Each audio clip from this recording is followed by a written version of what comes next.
Alors, Wall Street vient tout juste de larguer Elon Musk. Et tout cela pendant que l'on assistait au plus grand et plus dingue jeu de dupes de l'histoire. C'est le sujet de notre vidéo d'aujourd'hui. Bonjour à tous. Et voici les gros titres. Les banques vendent 5,5 milliards de prêts X, donc l'ancien Twitter, après une explosion de l'intérêt des investisseurs. Donc pour faire simple, on parle des banques de Wall Street qui refilent la dette de X Twitter à d'autres. Et il faut voir cela comme une histoire à plusieurs niveaux. J'avais déjà fait une vidéo à ce sujet, mais là c'est en train de se concrétiser vraiment. Wall Street vient tout juste de trouver des acheteurs pour cette dette. Alors j'aimerais commencer par vous parler des récentes actions d'Elon Musk qui semblent avoir un impact sur les ventes de Tesla.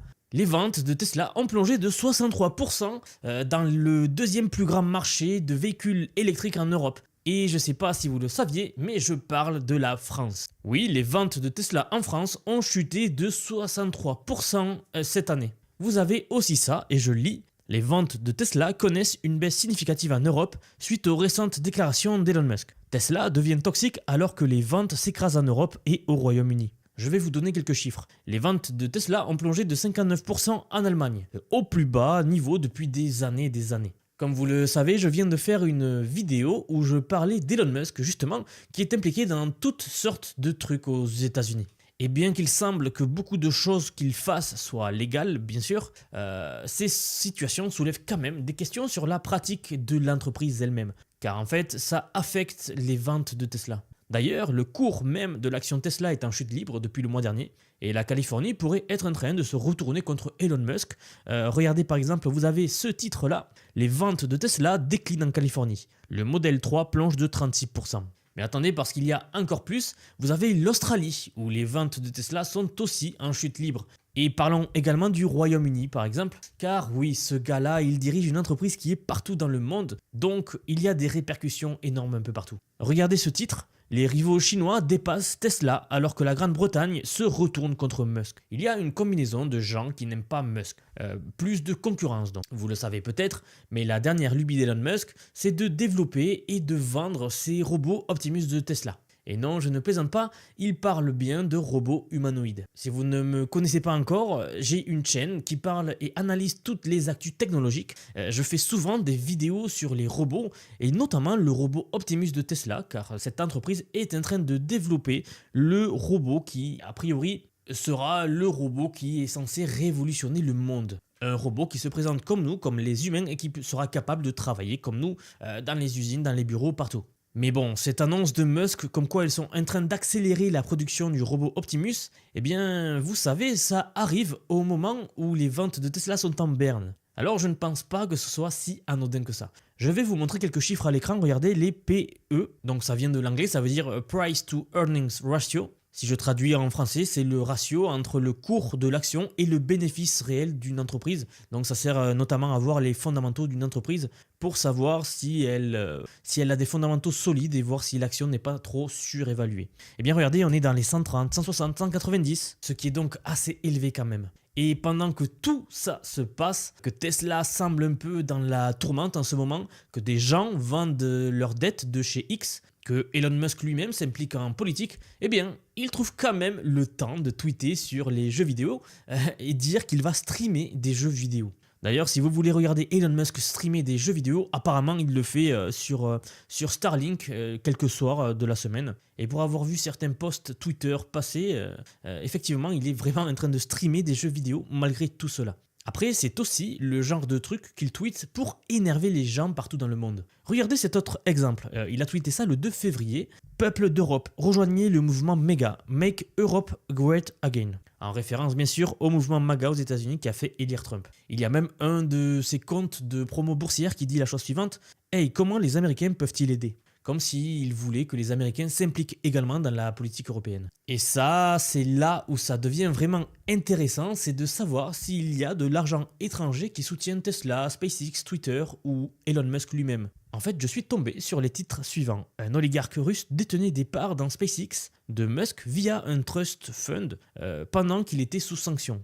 Et puis vous avez ça aussi, les discussions secrètes d'Elon Musk avec Poutine se sont intensifiées pendant son rachat de Twitter. C'était en octobre. Alors je mentionne tout ça parce que parfois les gens ne réalisent pas à quel point l'influence de ce gars s'étend partout dans le monde et combien d'entités différentes sont impliquées dans ce grand jeu de la géopolitique mondiale. Même Jack Dorsey était là. Il y a donc de l'argent de la Silicon Valley et de l'argent russe qui coule dans tout cet engrenage géant. Ça, c'est sorti le 5 février 2025, donc hier, au moment où j'enregistre cette vidéo.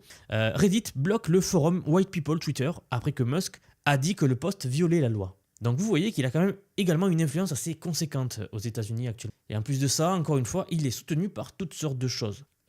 Vous voyez, c'est fascinant de voir à quel point, en fait, une seule entreprise, et je dirais même un seul homme, peut devenir le point focal de tant d'enjeux géopolitiques, financiers et technologiques. C'est assez impressionnant de voir ce qu'il se passe à notre époque, et d'ailleurs c'est un cas d'école dans l'histoire de la tech. Alors maintenant, je vais vous expliquer ce que je comprends de la situation de Tesla en Chine. Car oui, Elon Musk a des intérêts gigantesques en Chine. Tesla est une grosse entreprise en Chine et très bien implantée dans ce pays d'ailleurs. D'après ce titre de journal, Tesla propose une aide financière pour l'assurance aux personnes qui achètent une Model 3 en Chine. En d'autres mots, ils sont en train d'offrir une réduction sur le coût de l'assurance lorsque vous achetez une Tesla. Alors ce qui est certain, c'est qu'il existe déjà des aides gouvernementales pour Tesla en Chine. Lorsque vous achetez une voiture électrique Tesla, vous avez des aides du gouvernement. Par contre, je ne peux pas affirmer avec certitude si ces aides incluent l'assurance que vous voyez ici ou pas. En fait, ces subventions du gouvernement chinois sont assez importantes car elles aident l'entreprise à maintenir son activité dans le pays. Et je ne pense pas que ce soit tout à fait anodin. Nous avons récemment vu Elon Musk voyager en Chine pour un voyage d'affaires concernant Tesla. Nous l'avons vu s'afficher avec le ministre du Transport chinois et même le ministre des Affaires étrangères chinois carrément. Et si vous voulez mon avis, ce qui a été signé lors de cette rencontre, c'est justement ce genre de choses, des aides de l'État chinois envers les toutous chinois voulant acheter une voiture Tesla, qui bien sûr maintient à flot grandement l'entreprise en Chine. Je vais vous donner un autre exemple de subvention de l'État chinois par rapport aux voitures.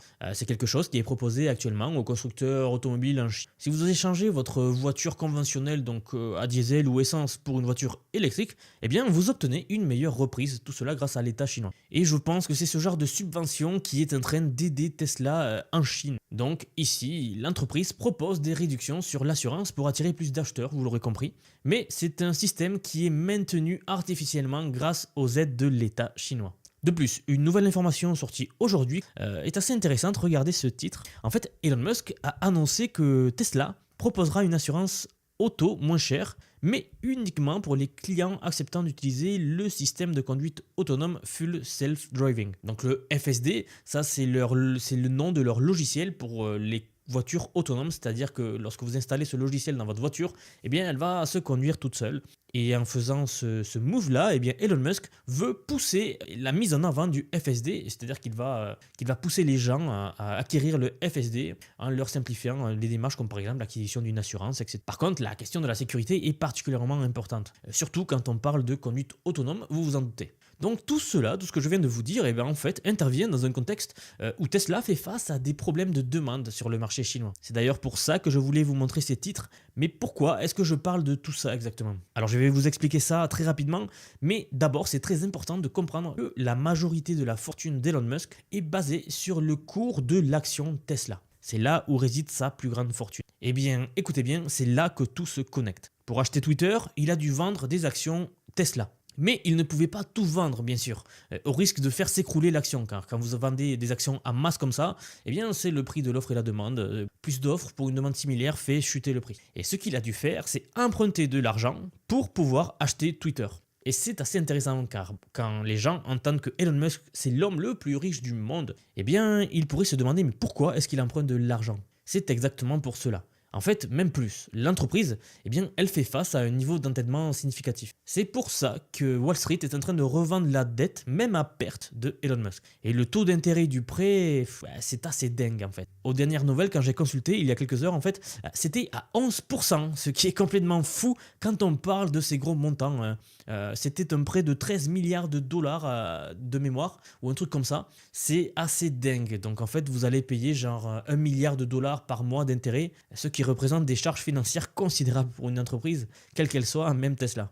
Et puis en plus, si votre richesse est basée sur des actions, vous empruntez de l'argent, que ce soit donc des lignes de crédit ou des prêts basés sur l'action elle-même, mais l'action peut fluctuer de manière complètement folle, surtout celle de Tesla en fait. La volatilité de cette action a toujours été assez incroyable. Ce n'est pas des crypto-monnaies, mais c'est quand même une des entreprises à la volatilité la plus haute du marché du Nasdaq. Alors avec tout ça, vous pourriez me demander, mais comment fait Tesla alors? Comment ils vont survivre? En fait, sachez qu'il y a des investisseurs qui maintiennent leur confiance dans l'entreprise. On le voit bien d'ailleurs, alors que l'opinion publique se dégrade de jour en jour envers Tesla, et que des questions de sécurité sont soulevées, eh bien, il y a toujours de plus en plus d'investisseurs. Je l'ai mentionné rapidement dans la vidéo précédente, mais Tesla est l'action et l'entreprise qui possède le plus d'investisseurs particuliers.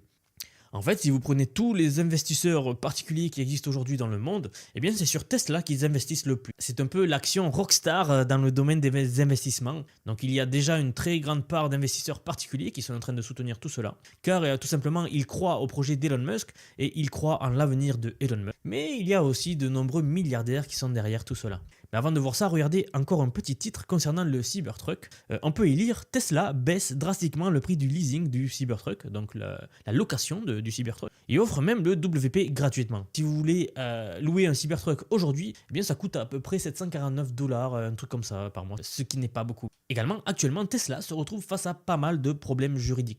Vous voyez, Musk a décidé d'attaquer en justice plusieurs grandes entreprises parce qu'elles ne font plus de publicité sur son réseau social X. Au moment du rachat de Twitter par Elon Musk, il y a beaucoup de grosses entreprises qui sont parties et n'ont pas voulu faire de la pub sur X. Et bien maintenant, il lance de nouveaux procès contre certaines de ces entreprises-là. Et il a même rajouté à la liste Nestlé, Lego et même Colgate, donc l'entreprise de dentifrice, même s'il y en a encore beaucoup. D'ailleurs, en parallèle, il y a une autre histoire juridique assez curieuse. Elon Musk, il est en train d'essayer d'annuler une plainte contre Tesla. Quand ils ont présenté le projet de robot Optimus, le robot humanoïde, je vous parlais, il a aussi utilisé des images créées par intelligence artificielle pour présenter ce robot-là. Et ces images, a priori, ressemblaient beaucoup au film Blade Runner 2049. Du coup, ça pose des problèmes juridiques et je suivrai cette affaire de près, donc n'hésitez pas à vous abonner à la chaîne si ce n'est pas déjà fait. Et si vous appréciez le contenu jusqu'à maintenant, ça me poussera à continuer à vous proposer ce genre de contenu. Bon, et pour finir, parlons des dernières nouvelles concernant X. Donc je vous l'ai déjà dit, aujourd'hui, on apprend qu'ils sont en train de chercher à vendre le reste de leurs dettes. C'est important de comprendre que les 5,5 milliards dont on parlait avant, ce n'était qu'une partie. Il reste apparemment encore environ 6 milliards dans les comptes. Laissez-moi vous lire le passage suivant en totalité. Il y a encore du travail à faire. Les prêts achetés par les investisseurs sont parmi les crédits les plus seniors. Détiennent encore environ 6 milliards de dettes de X, dont certains sont considérés comme encore plus risqués que ceux qui avaient été vendus cette semaine. Et c'est vraiment intéressant quand on lit cela. En gros, Lisa Yaro, la PDG de X, donc celle que Elon Musk a nommée à la tête de Twitter, doit faire le tour des investisseurs et à mon avis les convaincre et leur dire que X est le futur. Mais bien heureusement, pour sauver tout cela, il y a XAI. C'est la branche IA de X que Musk utilise pour gonfler la valorisation et ça lui permet d'ailleurs de lever pas mal de fonds et de maintenir tout cela à flot.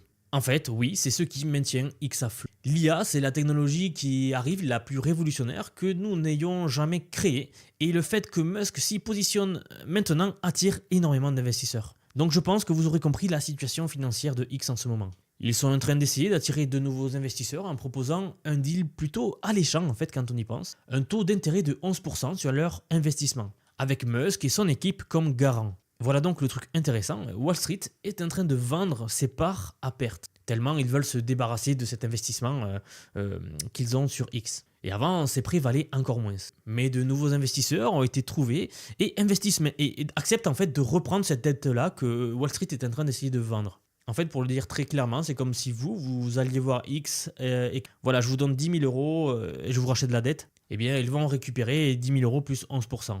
Alors pourquoi est-ce que Wall Street est en train de vendre les actions alors que d'autres investisseurs veulent acheter ces actions-là? Eh bien parce qu'en fait il y a eu un petit rebondissement pendant l'affaire Trump. Car récemment, X a annoncé que certains gros annonceurs revenaient sur la plateforme. Car je ne sais pas si vous le savez, mais tous les annonceurs avaient abandonné la plateforme lorsque Elon Musk l'a acheté, je l'ai dit tout à l'heure. Mais ces annonceurs-là, c'était la plus grosse source de revenus de l'entreprise. Et maintenant, certaines reviennent, comme par exemple Amazon. Oui, c'est vrai que Amazon est revenu faire de la pub sur X. Et c'est là que ça devient assez curieux. On a vu Jeff Bezos, donc le patron d'Amazon, qui était à la même réunion que d'autres patrons de la tech avec Musk. En fait, ils étaient tous les grands patrons de la tech étaient à l'inauguration de Donald Trump. On les a vus parler et sans doute qu'ils ont eu des réunions en privé que l'on n'a pas vues. Donc forcément, ça pose la question, est-ce qu'il y a des accords secrets entre eux, à votre avis? C'est difficile à dire, mais quand même, c'est assez étrange de voir que Amazon revienne tout à coup faire de la pub sur X juste après que Trump ait été élu. Et pour compliquer encore les choses, il est possible même qu'il y ait des financements étrangers qui soutiennent tout ça en arrière-plan.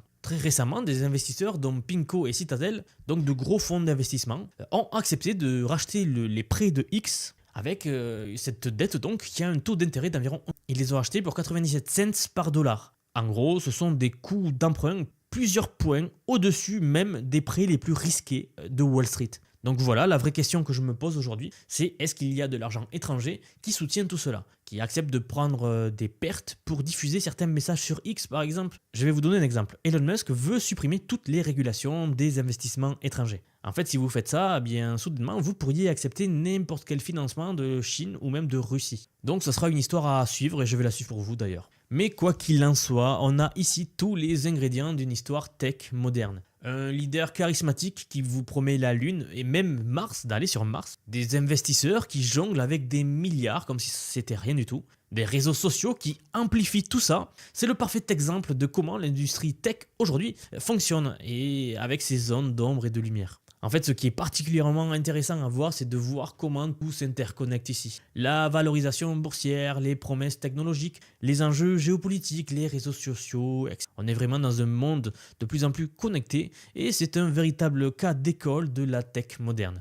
Alors, qu'est-ce que vous en pensez de tout cela? C'est le genre de situation qui nous fait réfléchir sur l'état actuel de l'industrie. En tout cas, n'hésitez pas à me dire ce que vous en pensez dans les commentaires ci-dessous.